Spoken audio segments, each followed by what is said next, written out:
गीता में अर्जुन को स्वयं भगवान कह रहे हैं कि उस परमेश्वर की शरण में जा, उसके लिए उन संतों के पास जा जो तत्वदर्शी हो।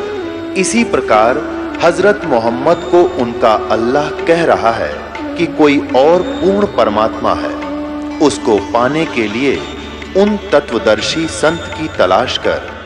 वो प्रभु कौन है, ये जानने के लिए कृपया अवश्य सुनिए जगत गुरु तत्वदर्शी संत रामपाल जी महाराज के अमृत वचन। नमस्कार दर्शकों, आज हम आपको एक ऐसी श्रद्धालु का अनुभव सुनाने जा रहे हैं जिनके जीवन में दुखों ने इस कदर प्रवेश किया कि मानो जीवन का अंत नजदीक आ गया हो। जी हां, आज हम आपको राज रानी जी का अनुभव सुनाने जा रहे हैं जो सोनीपत हरियाणा की निवासी हैं। राज रानी जी ने हिंदू धर्म की ऐसी कोई भी भक्ति साधना नहीं छोड़ी जो उन्होंने ना की हो, परंतु सभी उपाय विफल रहे। चारों तरफ संकटों का ऐसा मंजर छाया कि प्रेत बाधाओं की काली शक्तियों ने उनके घर के चिराग को भी निगल लिया। अपनी इकलौती संतान को खोने के बाद राज रानी जी को आत्महत्या के सिवाय कोई और चारा नजर नहीं आ रहा था। जब राज रानी जी ने संत रामपाल जी महाराज से नाम दीक्षा ली तो उन्हें वे सभी सुख प्राप्त हुए जिनकी उन्होंने कभी कल्पना भी नहीं की थी। आइए अब सुनते हैं राज रानी जी की जुबानी उनके जीवन की यह प्रेरणादायक कहानी। नमस्कार जी। नमस्ते जी। क्या नाम है बहन जी आपका? मेरा नाम राज रानी है जी। बहन जी आप कहाँ से आई हैं? मैं गली नंबर 7 शिव कॉलोनी देवड़ू रोड से आई हूँ जी, सोनीपत। बहन जी संत रामपाल जी महाराज से नाम दीक्षा आपने कब ली? जी मैंने संत रामपाल जी महाराज से नाम दीक्षा 2013 में ली। बहन जी संत रामपाल जी महाराज से नाम दीक्षा लेने से पहले क्या आप कोई भक्ति साधना भी करती थी? हाँ जी सर, मैं ये राजस्थान में एक बाबा मोहन राम है, काफी मशहूर, वहाँ पे मैं बचपन से ही जाती थी जब से मैंने होश संभाला था। तो फिर आप संत रामपाल जी महाराज की शरण में कैसे आई? जी मैं संत रामपाल जी महाराज की शरण में ऐसे आई कि मेरे जो घरवाला था उसको काफ़ी धार्मिक चीज़ें देखने का शौक था। वो टीवी पे सत्संग वगैरह ही सुनता था। तो एक दिन ड्यूटी से आए वो और ऐसे ही टीवी के चैनल बदल रहे थे और संत रामपाल जी महाराज का सत्संग लग गया। वो सत्संग सुनने लगे तो मेरे बच्चे और मैं जैसे बोल रहे थे तो वो बोलने लगे तुम लोग बाहर जाओ, जो ज्ञान मुझे चाहिए है आज मुझे वो ज्ञान मिला है। मैंने कहा ऐसा क्या ज्ञान मिल गया कि आप हमें और बच्चों को भी बाहर निकाल रहे हो? तो जी उन्होंने मेरे से और मेरे बच्चों को गुस्सा किया और हमको बाहर निकाल कर कुंडी लगा कर वो सत्संग सुनने लगे। 1-2 दिन वो ऐसे ही सत्संग सुनने लगे। मैं भी 1-2 बारी जैसे उनको चाय वगैरह देने जाती तो मेरे कानों में भी कुछ वर्ड पड़े। तो मैं भी ये चीज़ नोट करने लगी कि जो ये संत बता रहे हैं, बता तो ठीक भी रहे हैं, लेकिन पहली बार ऐसा संत देखा है जो सत कबीर को भगवान बता रहा है, वो तो एक कवि हुए हैं। और जब मैंने इस चीज़ को नोट करना शुरू करा, थोड़ा थोड़ा सत्संग देखना शुरू करा, जब मुझे ये समझ में आई कि वाकई में ही संत रामपाल जी महाराज जी वो संत हैं जिन्होंने हमें ये बताया है कि सही भगवान सच्चा परमात्मा संत कबीर ही है। और वही ज्ञान देख के हमने SMS के जरिए ज्ञान गंगा पुस्तक मंगाई और मैंने और मेरे घरवाले ने वो पुस्तक पढ़ी और उस पुस्तक से और टीवी का सत्संग सुन के ही हम संत रामपाल जी महाराज की शरण में आए हैं। बहन जी हमने सुना है कि जो भी श्रद्धालु संत रामपाल जी महाराज से नाम दीक्षा लेते हैं उनको बहुत सारे लाभ प्राप्त होते हैं, चाहे वो आध्यात्मिक हो, भौतिक हो, शारीरिक हो या मानसिक हो। तो क्या संत रामपाल जी महाराज से नाम दीक्षा लेने के बाद आपको भी कोई लाभ प्राप्त हुए? यस सर जी, मुझे भी बहुत सारे लाभ हुए हैं, क्योंकि मैं पहले जो भी भक्ति करती थी उससे मुझे कोई लाभ नहीं होता था। मेरा एक बेटा था 3.5 साल का, वो भूत प्रेत के चक्कर में ही खत्म हुआ था, क्योंकि जब उसकी तबीयत खराब हुई तो हम उसे अस्पताल लेके गए। अस्पताल जब हम लेके गए तो डॉक्टरों की समझ से बाहर हो रहा था कि इसको ये क्या दिक्कत हो रही है। तो वहाँ पे जो और काम करने वाले कर्मचारी थे उन्होंने मुझे बताया कि बहन जी आपको यहाँ पे नहीं लेके आना चाहिए इस बच्चे को, आप इस बच्चे को तो किसी सियाणी वगैरह या तांत्रिक को जाके पास लेके जाओ। और मैं वहाँ से सर जी उस लड़के को उठा के हॉस्पिटल से और किसी तांत्रिक के पास लेके भी गई, लेकिन उस तांत्रिक के मैंने पैर भी पकड़े, हाथ भी जोड़े कि आप मेरे बेटे को बचा लो, लेकिन उसने पता नहीं ऐसा क्या देखा, उसने कहा कि बेटा मैं कुछ नहीं कर सकता, इसको और कहीं भी लेके चली जा। और वो दूसरे दिन ही खत्म हो गया था। उसके बाद में मेरे और मेरे पति में बहुत ज़्यादा अनबन रहती थी। हम 1-1 महीना अनबोल हो जाते थे आपस में। हमारा ऐसा हो रहा था कि हमारा एक साथ रहना बहुत मुश्किल हो रहा था। उसके बाद में जब हम संत रामपाल जी महाराज की शरण में आए हैं तो मेरे घर में ना कोई कलेश होता है, ना कोई झगड़ा होता है। मैं जैसे बहुत ज़्यादा बीमार रहती थी। मेरा लड़का ख़त्म होने के बाद में मेरे 1-2 अबॉर्शन हुए थे, वो मशीन से हुए थे, तो मेरे पेट में ऐसे दर्द रहता था जैसे आग में जलन होती है। तो मैं अपने हस्बैंड को बोलती थी कि मेरी उम्र बहुत कम है, क्योंकि किसी दिन भी आकर मैं कुछ भी कर लूँगी, आखिर मैं कब तक जीऊँगी ऐसे ही। तो मैं ऐसे ही करते करते मतलब परमात्मा की शरण में आ गई, संत रामपाल जी महाराज की शरण में आ गई। और मैं ऐसे ही जैसे ही जब जोत लगाती, संत रामपाल जी महाराज के चरणों में प्रणाम करती, तो मैं यही बोलती थी, हे गुरुजी मुझे ठीक कर दो, हे संत रामपाल जी मुझे ठीक कर दो। ऐसे ही करते करते मुझे 1 साल के करीब हो गया था, जब एक दिन मुझे सपने में आया कि मेरे गुरुजी संत रामपाल जी महाराज मुझे पता नहीं कहाँ ऊपर उड़ा के लेके जा रहे हैं और मेरे से कह रहे, बेटा तू जोत लगाती है जब क्या बोलती है, जोत लगाती है जब क्या बोलती है। मैंने कहा कि संत रामपाल जी महाराज जो मुझे कष्ट है मैं अपना कष्ट आपको बताती हूँ, और मुझे पता है कि मेरी उम्र बहुत कम है, मैं जी नहीं सकती, मेरे बच्चों को कौन पालेगा। तब मेरे परमात्मा ने कहा, संत रामपाल जी ने मुझे कहा, देख बेटा आ जा, चल तुझे मैं क्या दिखाता हूँ। मैं कहा गुरुजी क्या दिखाओगे।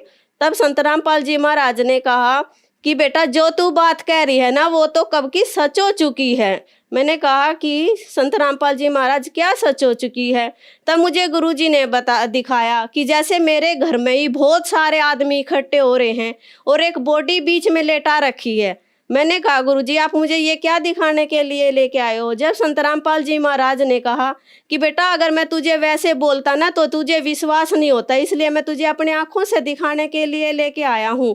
अभी इस बॉडी का मुंह उगाड़ेंगे, जब तू देखना कि ये कौन है। और जब उस बॉडी का मुंह उगाड़ा तो वो मैं ही थी। और मैंने जब वो देखा कि मैं ये मर चुकी हूँ, मैं तो ये, और मुझे मेरे बच्चे भी दिखाई दे रहे, मेरे रिश्तेदार दिखाई दे रहे, मेरे बच्चे रो रहे हैं, मेरी मम्मी चली गई हमें छोड़ के, मेरी मम्मी चली गई छोड़ के। तब मैंने संत रामपाल जी महाराज से कहा कि संत रामपाल जी महाराज ये आपने मुझे क्या दिखा दिया। तब संत रामपाल जी महाराज ने कहा, बेटा अगर मैं तुझे वैसे बोलता कि बेटा तुझे मैंने जीवन दान दिया है तो मेरी बातों पे शायद तू विश्वास नहीं करती, इसलिए मैंने तुझे अपने आंखों से दिखाया है। वो दिन है और आज मेरे शरीर में ना कोई दिक्कत है, ना मेरे घर में कोई परेशानी है, और आज मैं बिल्कुल सही हूँ। और मेरे जो रिश्तेदार ये बोलते थे कि रानी तू कभी ये भी कहती है कि ठीक है ठीक है, हमेशा यही कहती है मैं बीमार हूँ मैं बीमार हूँ। और आज वही मेरे रिश्तेदार ये कहते हैं कि इस रानी के शरीर में तो पता नहीं क्या डल गया, ये कैसे संत रामपाल जी महाराज की शरण में चली गई कि ये दिन रात काम करती रहती है, ये अब बैठती ही नहीं है। तो मैं तो यही कहूँगी कि संत रामपाल जी महाराज ने मुझे जीवन दान बख्शा है और आज मैं उन्हीं के दिए हुए सांसों के द्वारा जी रही हूँ। और जो पहले मेरे को एक एक रोटी के बारे में सोचना पड़ता था, मेरी आर्थिक स्थिति बहुत ज़्यादा कमज़ोर थी। मेरी 2 बेटी हैं जो इतनी ज़्यादा बीमार रहती थी कि हम रोज़ डॉक्टरों के ही वहीं पे धक्के खाते रहते थे। जब से हमने संत रामपाल जी महाराज की शरण ग्रहण करी है, मेरे दोनों बच्चे बिल्कुल ठीक हैं। और मुझे 5 साल पहले हार्ट की परेशानी थी। मैंने पहले होली फैमिली हॉस्पिटल में दिखाया, फिर यहाँ सोनीपत में निदान हॉस्पिटल में दिखाया। निदान वाले डॉक्टर रमेश बत्रा ने मुझे कह दिया था कि आप जब तक जियोगे जब तक ये दवाई आपको खानी पड़ेगी, और मैं खाती भी थी। और मुझे आंखों से बिल्कुल धुंधला दिखता था। ये जो नारंग डॉक्टर हॉस्पिटल है सोनीपत में, उसने मुझसे कहा कि बेटा जैसे आप दिक्कत बता रहे हो ऐसे तो मुझे आपकी कुछ नहीं लगती। डॉक्टर भी हैरान हो रहे थे कि आपकी टेस्ट में तो ऐसा कुछ नहीं आ रहा जो आप परेशानी बता रहे हो। और एक मुझे पूरे शरीर में इतना ज़्यादा दर्द रहता था कि ना मैं सो सकती थी ना मैं लेट सकती थी, मैं रोती थी और अपने हस्बैंड को बोलती थी कि मुझे जहर का इंजेक्शन लगवा दो, इस परेशानी से मैं बहुत ज़्यादा दुखी हो गई हूँ।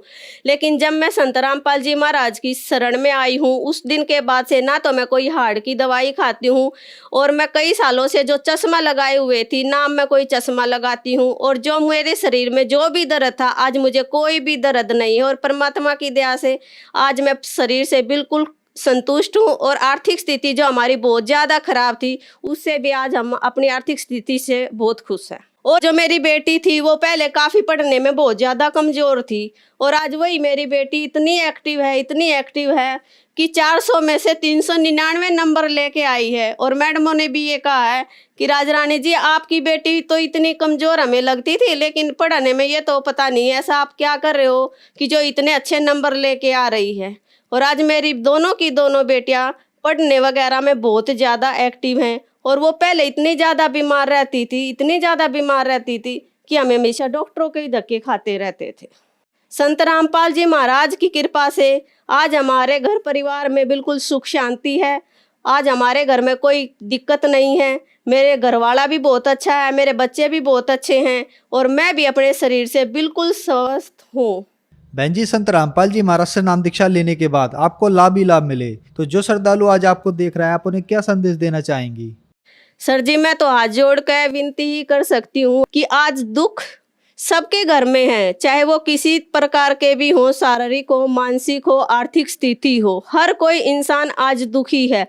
मैं तो हाथ जोड़ के यही प्रार्थना करूंगी कि संत रामपाल जी महाराज की शरण में आओ और अपने सभी कष्टों को दूर करो। और सबसे ज़्यादा जो हमारा कष्ट है वो है जन्म मरण का कष्ट। संत रामपाल जी महाराज हमें आज वो भक्ति दे रहे हैं जो हमें जन्म और मरण के चक्कर से छुटवाती है। मेरी हाथ जोड़ के सभी भाई भक्तों से यही विनती है कि संत रामपाल जी महाराज की शरण में आओ और अपना कल्याण कराओ। बहन जी, संत रामपाल जी महाराज की शरण में कैसे आ सकते हैं? संत रामपाल जी महाराज की शरण में टीवी और काफ़ी चैनलों पे हमारे संत रामपाल जी महाराज का सत्संग आता है। उसके नीचे एक पट्टी आती है, उसके ऊपर कुछ फ़ोन नंबर दिए गए हैं। उन फ़ोनों पे आप कॉन्टैक्ट करके, आजकल तो हर ज़िले में, हर स्टेट में संत रामपाल जी महाराज के नामदान क्षेत्र खुले हुए हैं। आप उन फ़ोन से कांटेक्ट करके जो भी आसपास के आपके नामदान क्षेत्र हो, वहाँ से आप नाम दीक्षा ग्रहण कर सकते हैं। धन्यवाद बहन जी। सत साहेब। अब जगत गुरु तत्वदर्शी संत रामपाल जी महाराज जी के सत्संग के माध्यम से उस अद्वितीय आध्यात्मिक ज्ञान के बारे में जानते हैं जिसके माध्यम से आप भी प्राप्त कर सकते हैं ऐसे आध्यात्मिक, मानसिक और भौतिक सुख जो अभी तक आपने सिर्फ मीराबाई, ध्रुव, प्रहलाद जैसे कुछ ही भक्तों की जीवन कथा में सुने होंगे। अब सुनिए तत्वदर्शी संत के संग शास्त्र अनुकूल भक्ति सत्संग, ऐसा अद्वितीय आध्यात्मिक ज्ञान जिसका है सर्वधर्मों के पवित्र शास्त्रों में प्रमाण। उस सतलोक को प्राप्त करने की, जहां जाने के बाद साधक कभी दुखी नहीं होता। तो जो प्रसंग चल रहा है कि परमात्मा ने बताया है कि जब तक आप इस सत साधना को छोड़कर अन्य जो साधनाएं करते हो तो दोजक मीन नरक और बहिष्ठ मीन स्वर्ग। दोजक बहिष्ठ सभी तैं देखे राजपाट के रसिया, और 3 लोक से तरपत नाही ये मन भोगी खसिया। है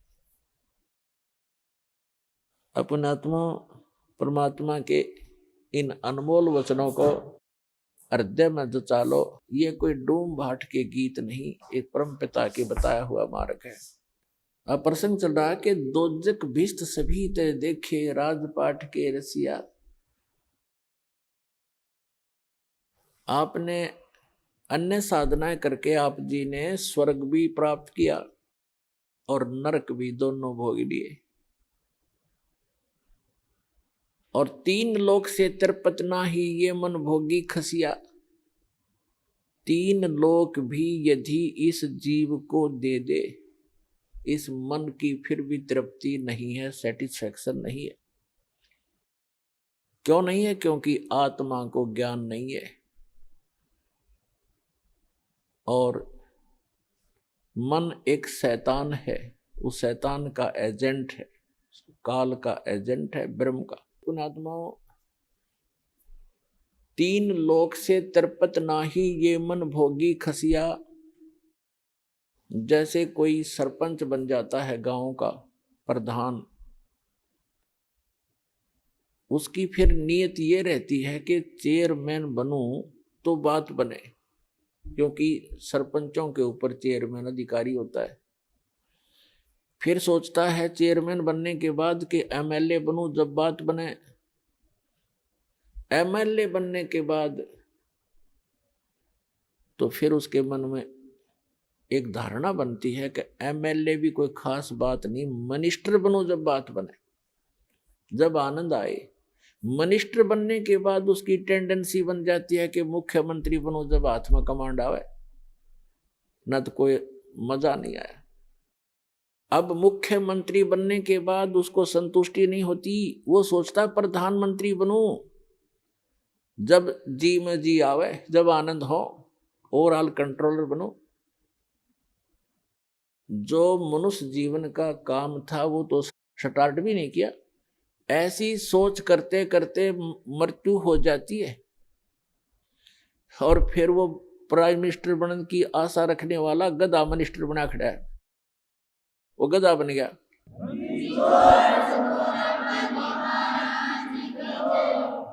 तो पुण्यात्माओं, सौभाग्य आपका, आप जी को ये वचन सुनने को मिल रहे हैं, क्योंकि ये वचन परमात्मा के बताए हुए हैं कि कबीर हरि के नाम बिना राजा रसब हो, और माटी लदे कुम्हार के घास न डाले कोई। स्वर्ग का राजा इंद्र या पृथ्वी का राजा भी क्यों ना हो, यदि भक्ति नहीं करता भगवान की, उस पूर्ण परमात्मा की, वो रसब गधे की खच्चर बनेगा, खच्चर। तो पुण्यात्मा, तो ये ज्ञान परमात्मा ने आके दिया है, इस पर आपने जोर देना पड़ेगा, यह सत्य है। और अन्य साधनाएं, जैसे दास बहुत बार बताता है कि जो पूर्व जन्म के प्रारब्ध में, यानी पूर्व जन्म की संस्कारों से बनी किस्मत, उसको प्रारब्ध कहते हैं। आपकी किस्मत में आपके पुण्य अधिक हैं, तो आपको पुण्यों के आधार से परमात्मा सभी सुख सुविधाएं देता ही रहेगा। आप चाहे भक्ति करो या ना करो, आप चाहे डाके डालो, चोरी करो, झूठ बोलो सारा जीवन, यदि आपके पुण्य घने हैं, पूर्व जन्म की आपकी बैटरी चार्ज है, तो तब तक आपको कोई प्रॉब्लम नहीं आएगी। और जो पुण्यात्माएं होती हैं, जिनको सर्व सुख हैं, वो फिर भी कुछ ना कुछ भक्ति अवश्य करते हैं, वो रह ही नहीं सकते भक्ति किए बिना। तो वो जैसी भी साधनाएं परंपरागत प्राप्त होती हैं, या किसी से सुनने से, या कोई गुरु मार्गदर्शक से प्राप्त करके वो करते हैं, और उनको सुख तो मिल रहा होता है उनके प्रारब्ध से, यानी पूर्व जन्म के संस्कार से बनी किस्मत से। और वो ये सोच रहे होते हैं कि जो गुरु जी ने ये क्रियाएं मुझे बता रखी है, मुझे इनसे लाभ हो रहा है। तो ये उसकी भूल होती है। एक जीवित उदाहरण बताते हैं एक आपको, कि एक रोहतक शहर के अंदर एक फाइनेंसर था, फाइनेंसर जो ब्याज पे पैसे देता है। तो इस दास ने प्रारंभ में जब ये शुरू किया, सरकारी नौकरी को त्याग दिया, तो भक्तों ने सोचा कि ज्यादा दुखी हो जाते हैं गुरुजी, गांव गांव में जाते हैं, बसों में जाते हैं तो तंग हो जाते हैं। एक जीप की व्यवस्था की, उसके लिए फाइनेंस करवाया उस फाइनेंसर से। वहां आने जाने लगे, बैठने लगे, स्वभाव ठीक था। हमारे भक्तों ने उनको समझाने की चेष्टा की, उसके पिताजी को भी कहा, वो भी वहीं बैठता था उसी ऑफिस में। तो उसके पिताजी से कहा कि आप ये ज्ञान समझो, हमारे गुरु जी ऐसे भक्ति बताते हैं, आप ये भक्ति करो।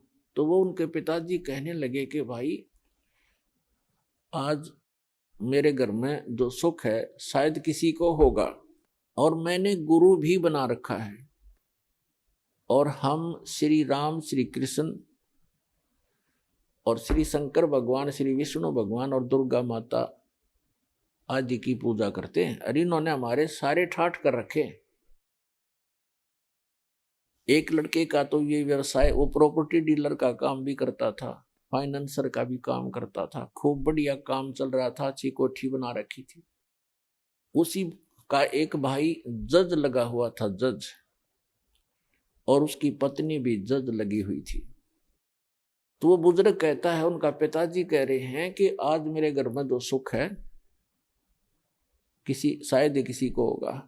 सारी बताई कि एक बेटा तो ये बहुत पैसे कमाता है, हम इसी ने सुख मान रहे हैं।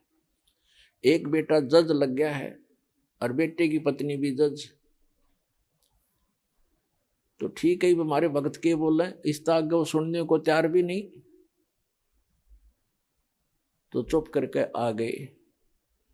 उसने 2-3 महीने के बाद क्या किया कि एक अपने धर्म गुरु से धार्मिक अनुष्ठान घर पे करवाया। उस समय सभी बच्चे छुट्टी लेकर आ गए थे, जज भी आ गया था, फाइनेंसर वहीं था। तो जो उनके गुरुजी ने जो क्रिया करी थी, उसके बचे हुए फूल, जो फूल फाल चढ़ाते हैं, माला डालते हैं, कुछ हवन किया होगा, उसकी राख बच गई थी, उसको जल प्रवाहित करने की आज्ञा दी उसके गुरुजी ने। वो दोनों बेटे, एक जज और एक वो फाइनेंसर, उस राख को लेकर गए। उनका ड्राइवर साथ था गाड़ी में। रोहतक से दिल्ली रोड के ऊपर एक जेएलएन बोल रहे हैं उसको, जवाहरलाल नेहरू कैनाल, बहुत भारा, बड़ी गहरी वहां से चलती है, बह रही थी। उस पे जाके उन दोनों ने पटड़ी पर गाड़ी चढ़ाई, ड्राइवर ने गाड़ी रोकी, दोनों उतर गए। उन्होंने वो जो भी थैला सामग्री थी वो ऐसे खाली कर दी जल में। वो जल में नहीं गई, उस कैनाल के उस नहर की पटड़ी ज्यादा टेढ़ी थी ऐसे, तो वो ऐसे गिर गई ऊपर ने। तो उन्होंने, एक भाई ने हाथ पकड़ लिया, एक कहने लगा मेरा हाथ पकड़, मैं नीचे जाके इनको जल में सरका देता हूँ, बहा देता हूँ। तो एक का ऊपर हाथ पकड़े था, वो नीचे जा रहा था भारी, तो वो नीचे वाला भी तगड़ा था, तो उसका पैर रिपट गया क्योंकि काई लगी हुई थी।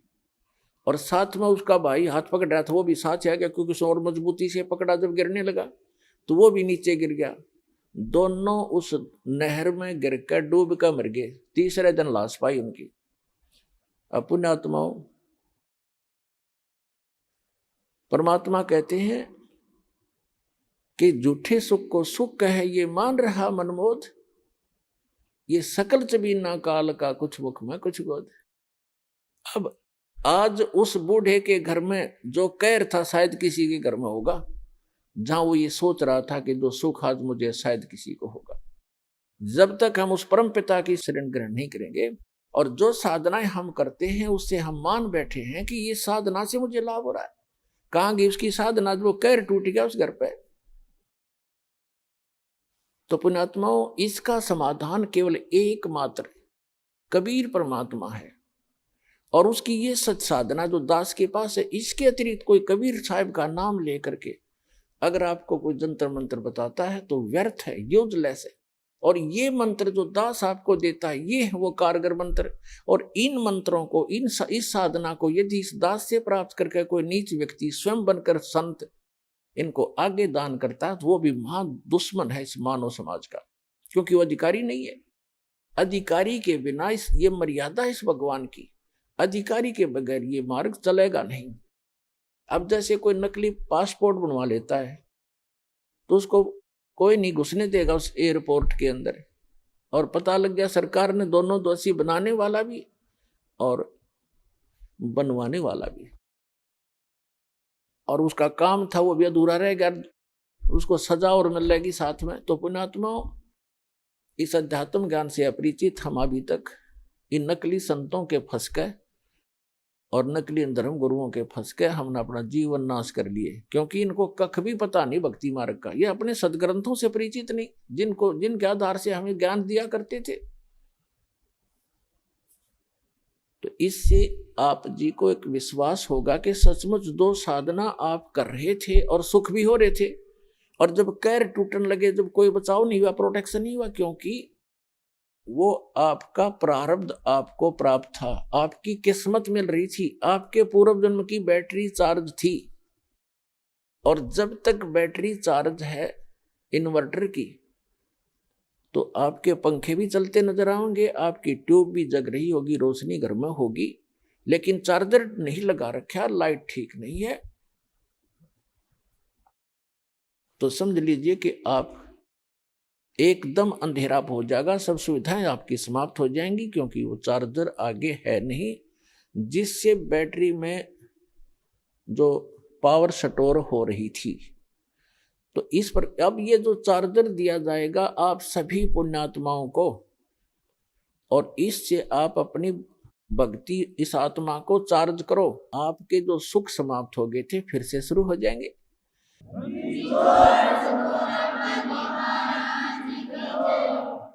परमात्मा कबीर जी कहते हैं, गुरु बिन माला फेरते, गुरु बिन देते दान, गुरु बिन दोनों निष्फल हैं, चाहे पूछो वेद पुराण।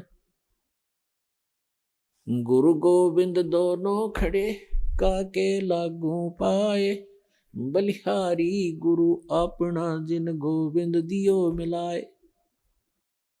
गुरु बड़े गोविंद से मन में देख विचार, हरि सुमरे सो रह गए, गुरु सुमरे हो पार।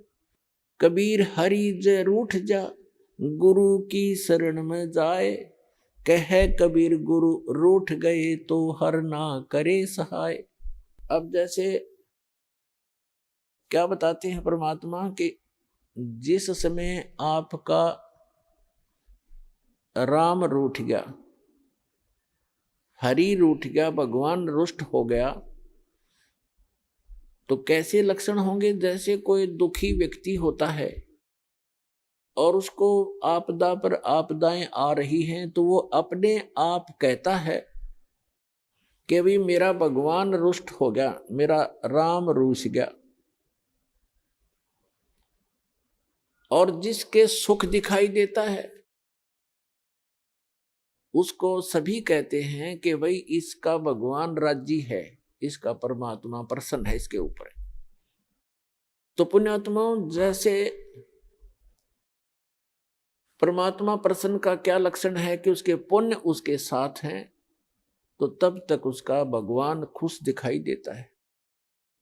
और जिसके पास पुण्य नहीं है, उस पर पुण्य से सुख होता है और पाप से दुख होता है। जिनके पास पुण्य नहीं है, पाप स्टार्ट हो गए, तो उनका राम रूठ गया, यानी उन पर आपत्ति आनी प्रारंभ होगी।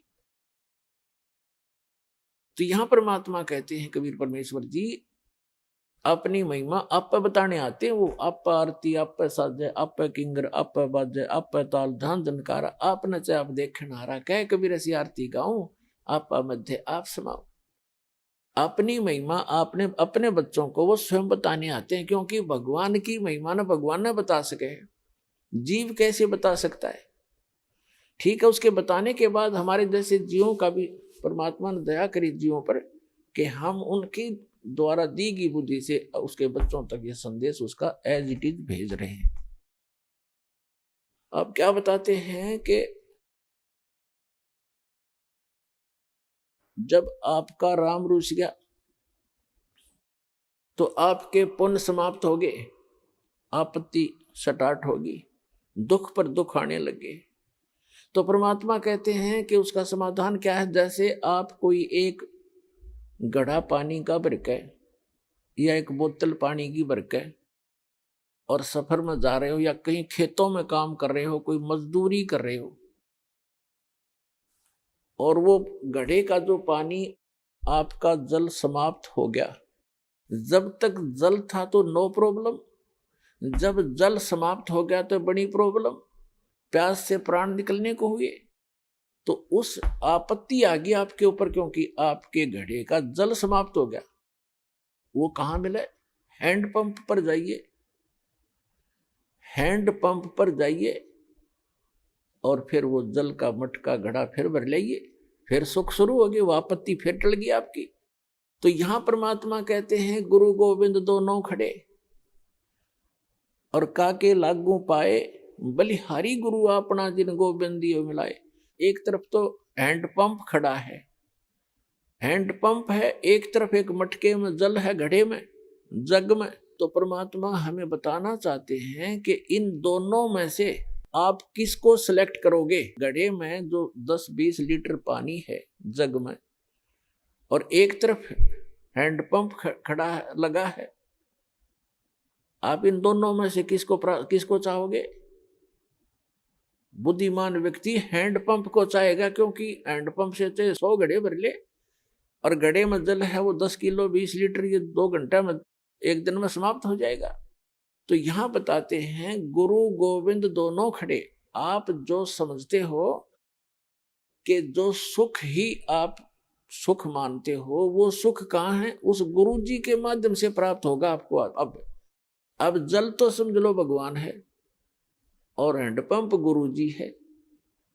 तो परमात्मा आपसे पूछते हैं और आप ही जवाब देते हैं कि गुरु गोविंद दोनों खड़े, एक मटके में जल और एक हैंडपंप, अब काके लागू पाए। आप पे उत्तर देते हैं बलिहारी गुरु आपना जिन गोविंद दिया मिलाए।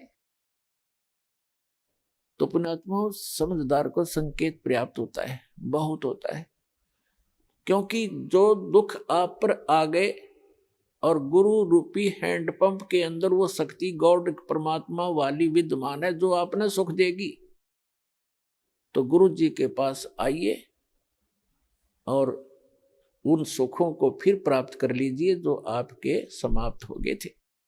तो यहां आने से आपके वो जग, आपके गड़े फिर से भर दिए जाएंगे इस सत साधना और आशीर्वाद के द्वारा।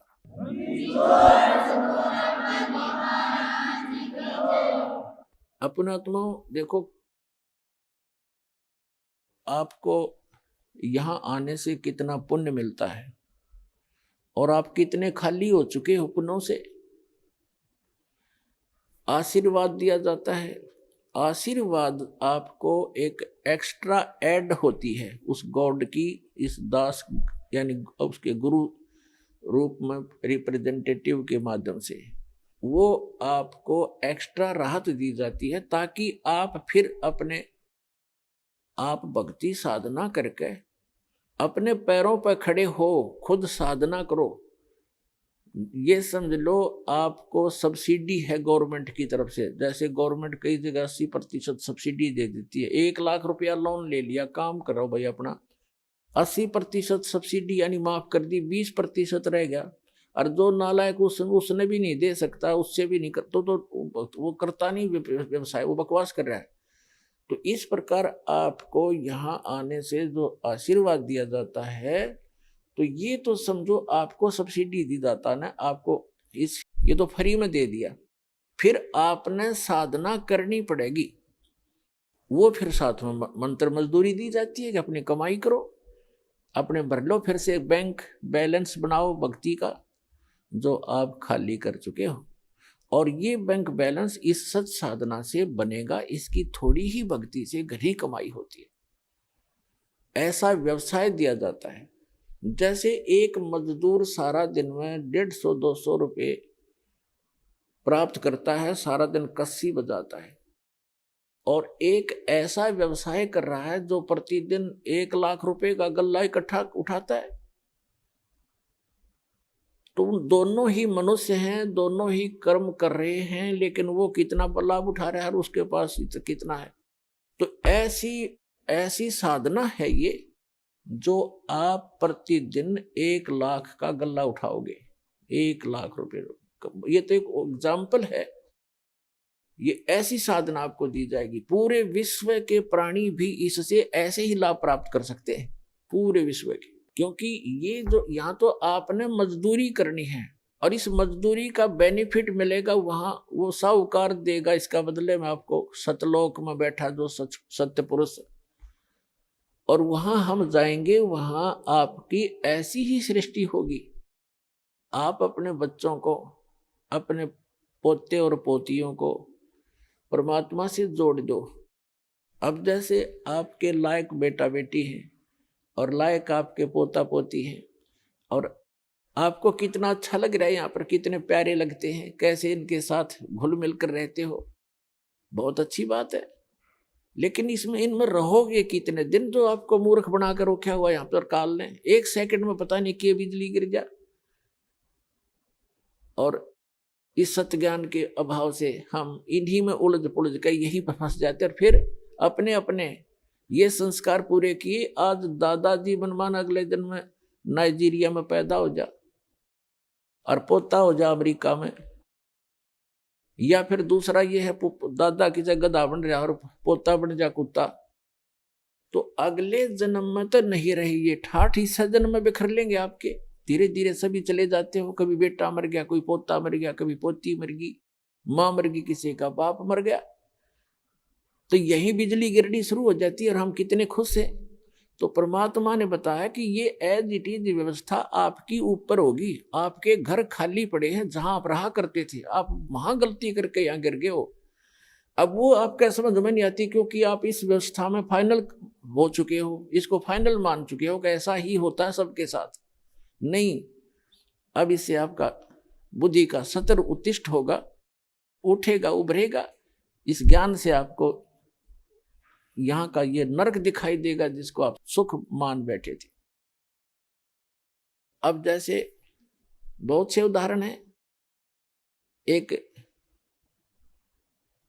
ये पोलैंड देश का एक पूरा का पूरा कैबिनेट माने मंत्रिमंडल, यानी जिसमें 95 मंत्री प्रधानमंत्री थे, और सारे के सारे जहाज में बैठ के किसी का शोक व्यक्त करने जा थे, किसी की मृत्यु के ऊपर, और उनका वो जहाज दुर्घटनाग्रस्त हो गया। वो सारे के सारे मर गए एक ही सेकंड में। अब ये 2 साल पहले की बात है, सन 2011 में। तो पुण्यात्माओं, परमात्मा कहते हैं इस झूठे सुख को सुख है ये मान रहा मनमोद, ये सकल जबीना काल का, ये काल का आहार है सारा, और कुछ मुख में कुछ गोद। अब उनकी कितनी हवा में उड़ रहे थे वो। प्रत्येक आदमी ऐसे ही रहता है। एक छोटा सा व्यवसाय करने वाला ही फूला नहीं समाता, वो तो प्रधानमंत्री सतर मंत्री सतर के आदमी थे। तो उनकी कितनी इच्छाएं थी, ये कर देंगे, वापस आएंगे, ऐसा करेंगे, वैसा करेंगे, अब खाक करेंगे। अब कोई बिल्ली बनकर घूम रहा, कोई कुत्ता बनकर घूम रहा होगा, कोई गधा बन गया होगा, कोई कितना और दुर्गति में गंदी नाली का कीड़ा बनेंगे। तो अभी तक हमें पता नहीं था कि इसका कोई विकल्प है, कोई अल्टरनेट है। अब अल्टरनेट है, गारंटीड है, गॉड गिवन है। इस दास के पास प्राप्त है, कल्याण करा लो, और नहीं तो इसमें विवेचन करो।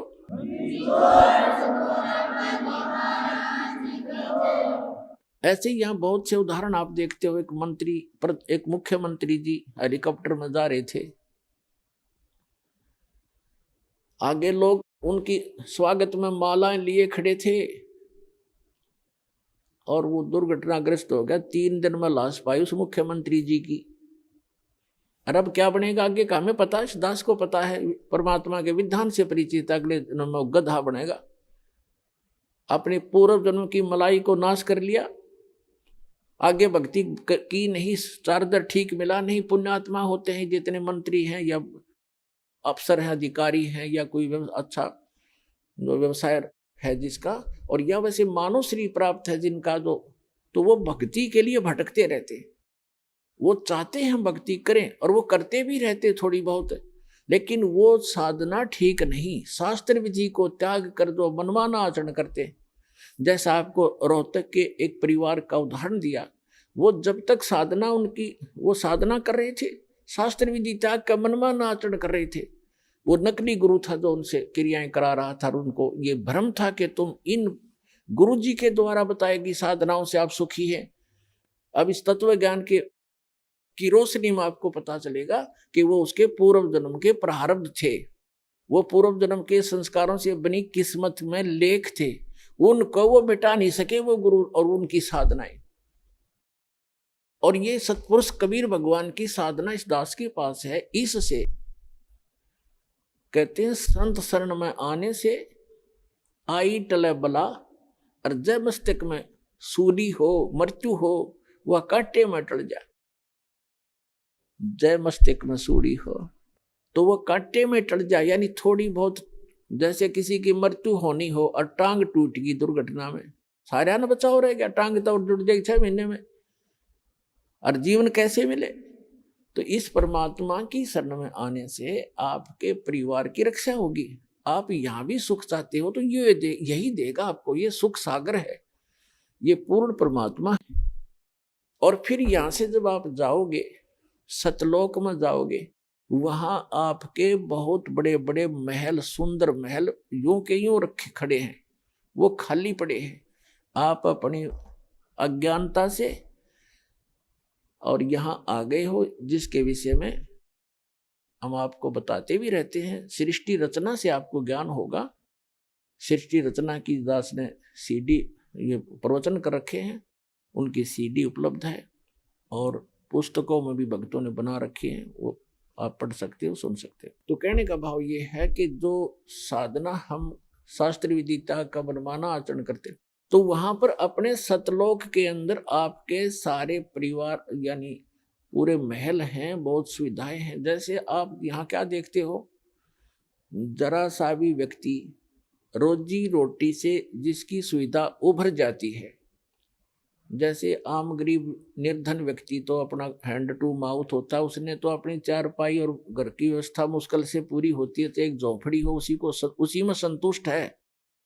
और जिसका थोड़ी सी पोस्ट हो जाती है, थोड़ा सा धन हो जाता है, तो वो क्या करता है, कोठी हो, सुंदर चारों तरफ चिप्स लगी हो, मार्बल लगा हो, पत्थर लगा हो, आगे लान हो बहुत बड़ा सुंदर, और उसके अंदर बगीची बनी हो चारों तरफ के, उसमें फुहारे छूट रहे हो।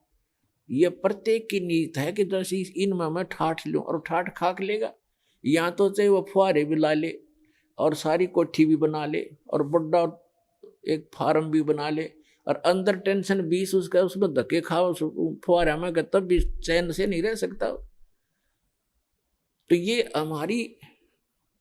हमें क्यों ऐसा लाइक है, क्यों पसंद है, क्योंकि हम ऐसे स्थान पर रहा करते, वहां हमारी सुविधाएं ऐसी है। इसी की नकल इस काल ने कर रखी स्वर्ग में। जो यहाँ से देवता बनकर जाते हैं, उनको जैसे यहाँ अच्छे अधिकारियों को गवर्नमेंट अलॉट कर देती है कोठियां, तो ऐसे वहां अलॉट कर दिए जाते हैं आपको अलग अलग, लेकिन वह पूंजी आपकी नष्ट होती है, आपका पुण्य अक्षीण होता है। तो वो सुविधाएं, उस सतलोक वाली सुविधा से स्वर्ग की तो ये समझ लो उसके तुलना में वो कुछ भी नहीं है जो सतलोक में आपको सुविधा है। स्वर्ग में भी ऐसा ही है, मृत्यु होगी, पुण्य समाप्त होंगे, आप फिर यहां होगे। स्वर्ग के देवता भी गधे की योनि से स्टार्ट होते हैं। बताओ, खा कहिए स्वर्ग का राज्य और क्या इस पृथ्वी का राज्य। तो सतलोक के अंदर आपको ये सभी सुविधाएं उपलब्ध हैं। जैसे अभी तक ये नकली पंथ कबीर साहब की वाणी चुरा के अरे पंथ चला बैठे, कितने जीवों का नाश कर दिया, राधा स्वामी पंथ, जय गुरुदेव पंथ, और ये सच्चा सौदा सिरसा और जगमाल वाली पंथ, एक ये जनौद के अंदर बना हुआ है ताराचंद पंथ, ये भी उसी कुएं का जल है राधा स्वामी वालों का। तो ये क्या बताते हैं ऊपर कि प्रकाश ही प्रकाश है, चेतन ही चेतन है। वहां पर आत्मा ऐसे लीन हो जाती है जैसे बूंद समंदर में, वहां और कुछ है ही नहीं। ऐसे कबीरपंथी बताते हैं भगवान निराकार है, आत्मा उसमें जाकर मिल जाती है। एक ये जम्मू वाला थोड़ा चतुर व्यक्ति है, चतुरता दिखाई इसने, फिर बताते परमात्मा कहते हैं चोर चुरावे तुमबड़ी गाड्डा पानी में, वो गाड्डा हुआ ऊपर आवे न सच्चाई छनी ना। रांजड़ी वाला जम्मू वाला जो मधु परमहंस है, इसने चतुरता दिखाई, कबीर साहब की वाणी में पढ़ लिया कि वहां हंस आत्मा के का शरीर 16 सूर्य जितना प्रकाश है, उसने प्रकाश नोट कर लिया। तो उसने एक अलग से सिद्धांत पेश कर दिया मन घड़ंत के पहले परमात्मा ने एक शब्द उच्चारा, उस तो सफेद प्रकाश हो गया, उस प्रकाश में फिर परम पुरुष मिल गया, फिर वो सतलोक बन गया, अमरलोक हो गया, खाक चरा वही की हुई रहेगा, चेतन प्रकाश हो गया फिर। और आत्मा उसमें ऐसे घूमती है जैसे बिंदु टाइप में, जैसे मछली पानी में घूमती है जल में, ऐसा ऐसी स्थिति सतलोक की बता रहा है ये जम्मू वाला रांजड़ी वाला मधु परमहंस। तो इनको कख भी पता नहीं, भक्ति मार्ग का डबो दिया विश्व का विश्व।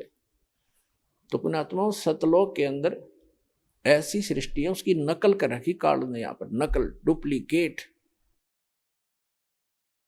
अब देखो कोई भी व्यक्ति वृद्ध होना पसंद नहीं करता।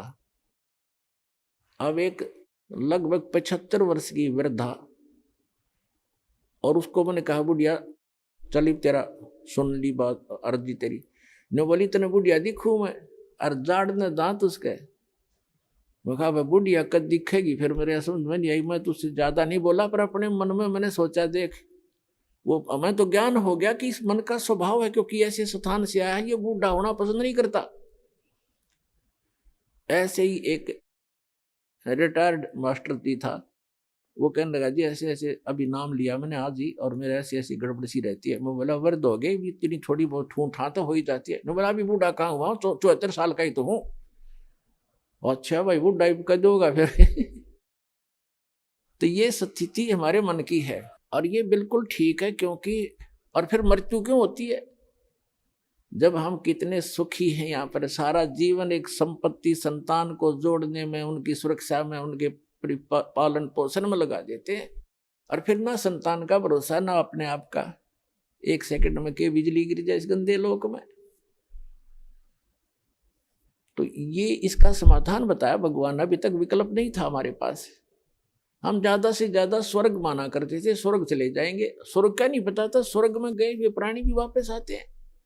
श्रीमद् भगवत गीता अध्याय नंबर 8 के श्लोक नंबर 16 में कहा कि अर्जुन, जो मेरी भक्ति करता है ब्रह्म तक की, गीता अध्याय नंबर 8 के श्लोक नंबर 13 में ये गीता ज्ञानदाता कहता है, मेरा एक ओम अक्षर है मुझ ब्रह्म का, ओम इति एकाक्षरम ब्रह्म विवरण माम अनुसमरण ये प्रयाति तजन देहम से याति परमाम गतिम।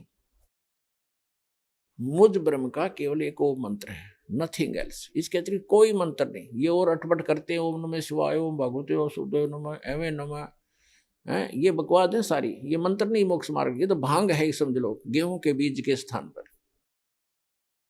तो ये कहता है मेरा एक ओम मंत्र है, और इसका जाप करते हुए अंतिम श्वास तक जाप करता हुआ जो शरीर छोड़कर जाता है, वो मुझसे मिलने वाली, ओम से मिलने वाली परम गति को प्राप्त होता है। ओम से मिलने वाली परम गति कौन सी है? ब्रह्मलोक, क्योंकि ये ब्रह्म का मंत्र है ओम।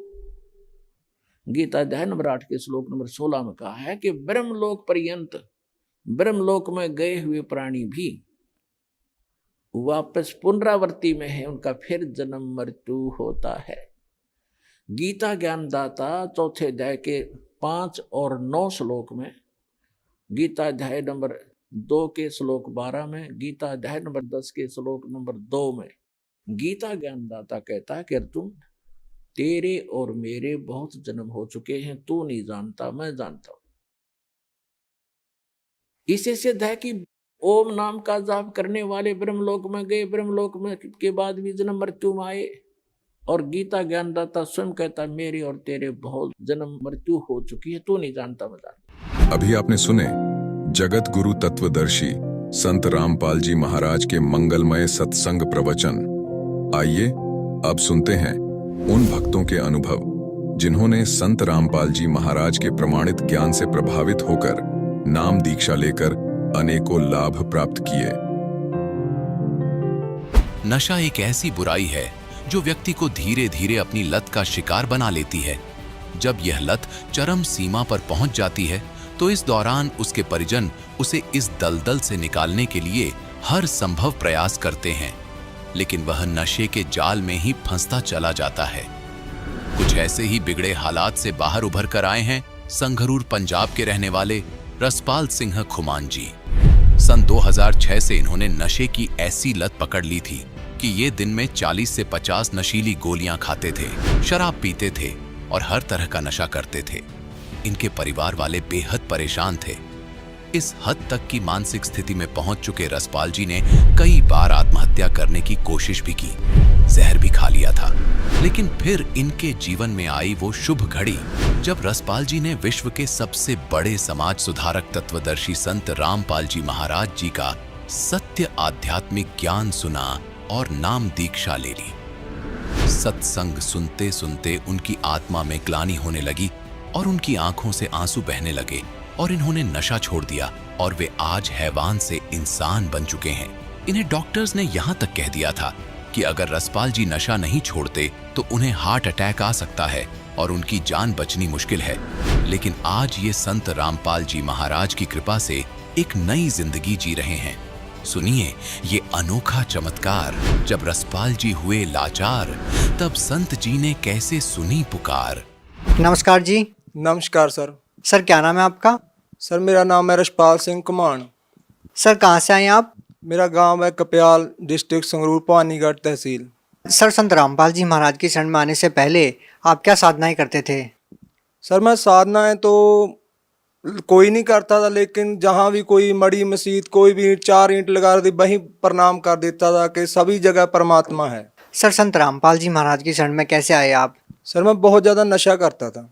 जब मैं कॉलेज टाइम में 2006 की बात है, जब मैंने कॉलेज में एडमिशन लिया तभी मैं कुछ गलत सोसाइटी में घुस गया और तभी से मैं इतना नशा करने लग गया कि धीरे धीरे शीशी होती है एक सर जी, वो रेक्सकॉप की बोलते हैं, हमारे यहाँ फैंसी बोलते हैं उसको। वो फैंसी की मैं शीशी पीने लग गया और कैरी सोमा की गोली खाने लग गया। 50-50 गोली खा जाता और 3-3 4-4 वो शीशियाँ पी जाता और सुल्फा पीता था सर जी, और मैं शराब की भी बोतल पी जाता था और सारा दिन लड़ाई झगड़े करने, कभी कहीं। घर वालों ने परेशान थे मेरे से। घर में रोटी कभी बनती कभी नहीं बनती तो घर वाले बना के रख देते, खाते नहीं, सारे घर वाले परेशान थे। और तभी मेरे गांव का एक लड़का था, उसने मेरे को बताया कि भाई ऐसे ऐसे करके एक संत है, संत रामपाल जी महाराज जी, कि उनका पास तू नाम ले ले। उसने, वो भी नशा करता था, उसने संत रामपाल जी से नाम दीक्षा ली थी, तो वो मेरे को ले गया वहाँ आश्रम में। मैं आश्रम में भगत जी भाई गया और मैंने जाके वहाँ सारा सिस्टम देखा और उसके बाद मैंने भी नाम ले लिया वहाँ जाके। नाम लेने के बाद मैं घर आ गया और मैंने ज्ञान बिल्कुल नहीं सुना और मैं आते ही फिर नशा करने लग गया। और फिर वो मेरे गांव वाला जो लड़का था उसने मेरे को एक मेमोरी कार्ड दिला दिया वहाँ से, आश्रम में से, और वो बोला कि भाई इस सत्संग को सुना कर। और भैया मैं वहाँ नशा कर लेता, पूरा शीशी पी लेता, सुल्फा पी लेता और शराब भी पी लेता, सिगरेट बीड़ी पीता और सारा दिन लीड लगा के सत्संग सुनता रहता। और सत्संग सुनते सुनते मेरे को कुछ ज्ञान होने लग गया कि मेरी, जैसे गुरुजी बताते हैं संत रामपाल जी महाराज जी के, जब आत्मा को ज्ञान हो जाता है, पाप कम हो जाते हैं तो आँखों से आंसू आने लगते हैं। ऐसे ही भैया मेरे साथ हुआ कि जब संत रामपाल जी सत्संग करते तो मेरी आंखों में से आंसू आने लग जाते। और एक दिन संत रामपाल जी ने वो सत्संग सुनाया गुरु नानक साहब जी का, कि ऐसे ऐसे गुरु नानक साहब जी को परमात्मा बई नदी पे मिले और वहाँ सतलोक लेके गए। सारा उन्होंने बताया कि उन्होंने ये नाम जपा। तो सिख समाज में होने के कारण मेरा और ज़्यादा इंटरेस्ट बढ़ गया। तो भैया जी ऐसे ऐसे करते करते मैंने, आप जब विश्वास नहीं करोगे, मैंने सत्संग सुनते सुनते नशा छोड़ दिया, शीशी ले पीना बंद कर दिया, सुल्फा पीना बंद कर दिया। सर जैसे कि आपने बताया कि आप नशे के इतने आदी थे कि एक दिन में 50-50 गोलियां नशे की आप खा लेते थे और आपके परिवार वाले और आस पड़ोस वाले भी आपसे बहुत ज़्यादा दुखी थे। तो सर जब आप संत रामपाल जी महाराज की शरण में आए तो सर उसके बाद आपके जीवन में क्या परिवर्तन आया, क्या आपके अनुभव रहे?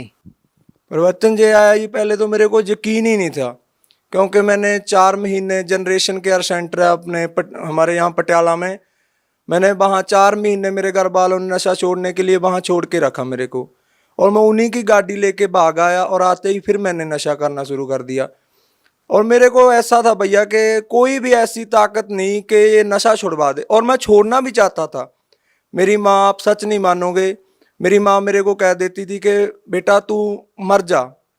मैं कह देता था माँ मेरे से मरा नहीं जाता, तू मेरे को ऐसे कर, कुछ खाने में मिला दे और मेरे को मत बता। आप भैया यकीन नहीं मानोगे, मेरे घर पे जाके ये पूछ सकते हो, यही स्थिति सेम टू सेम थी हमारे घर पे। वो मैं कहता था माँ तू इसमें डाल दे कुछ, मेरे को मत बता और मैं मर जाऊंगा, ठीक है।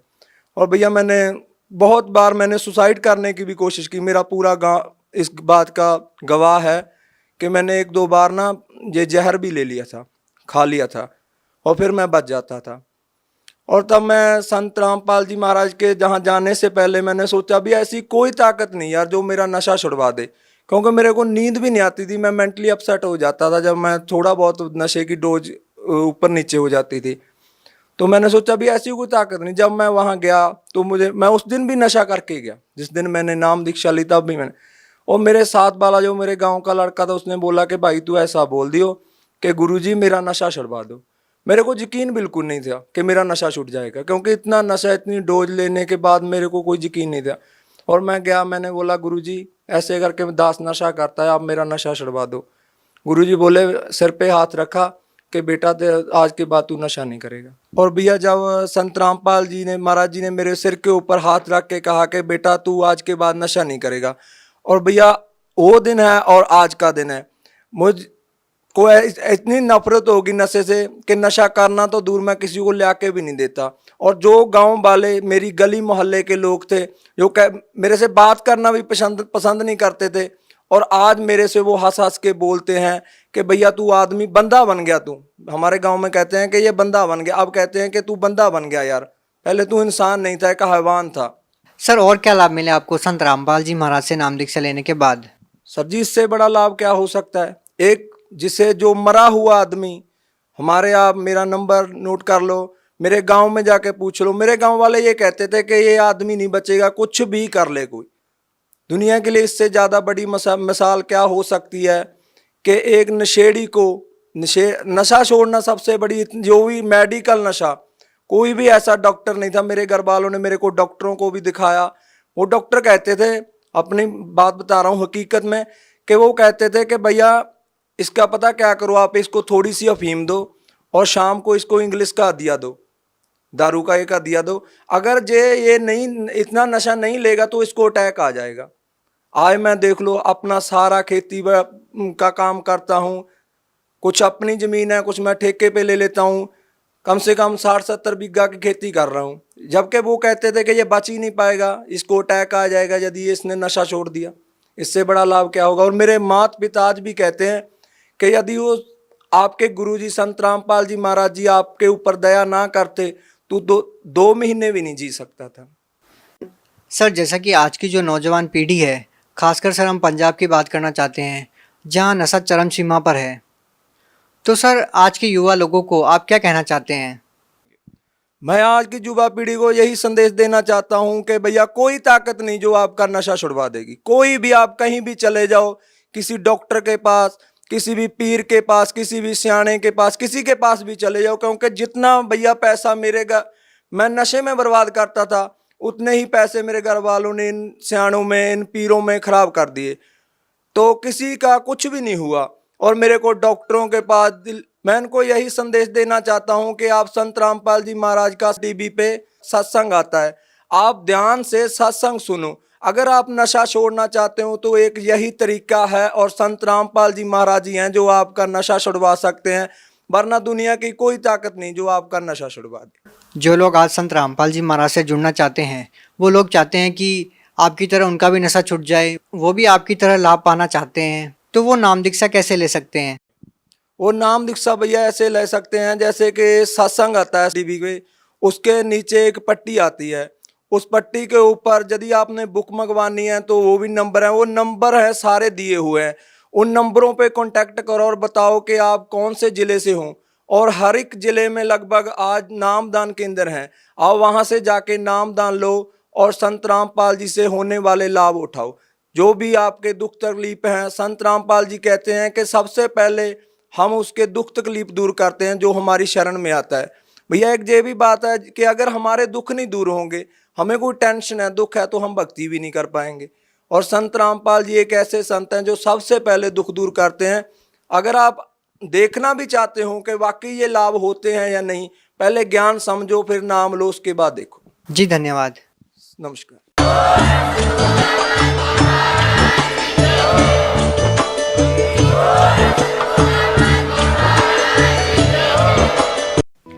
आप सुन रहे थे जगत गुरु तत्वदर्शी संत रामपाल जी महाराज के मंगल प्रवचन। अधिक जानकारी के लिए संपर्क करें।